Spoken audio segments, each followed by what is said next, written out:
Bwana mtazamaji, ale mbele yetu ni kocha wa King Boss Pikipiki, timu nyingine ambayo imefuzu kuelekea hatua ya robo finali kwenye siku ya leo kwenye mashindano ya Barbarian Ramazan Cup 2025.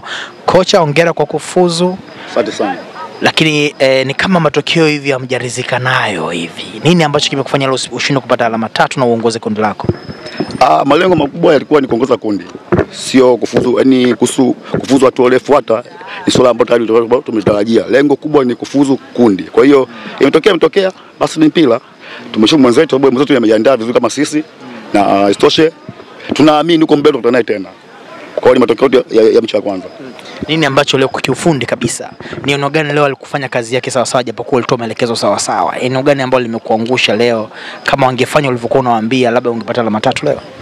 Ani kwa pande mwingine sema kwamba ni confidence ya wachezaji ambao wanafanya kwanza mechi yani picha kwanza.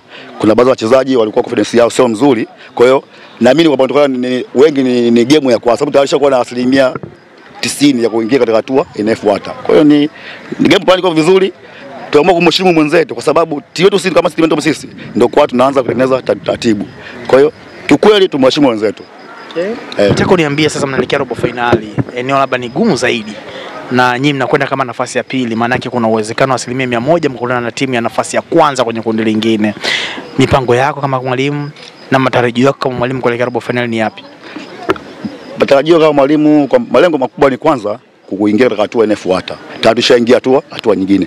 Swala pia ambazo tunafuata sasa hivi ni kujipangaa na hatua ya robo finali. Naongea mtangazaji, hakuna timu ya kuifunga King Boss katika michuano. Hakuna timu ya kuifunga King Boss kwenye michuano. Kama imetokea tu ile hatua tu ya kitu mbili, hatua ambayo tunaelekea tutakuja kivingine zaidi. Ndio tunakuja kivingine kuliko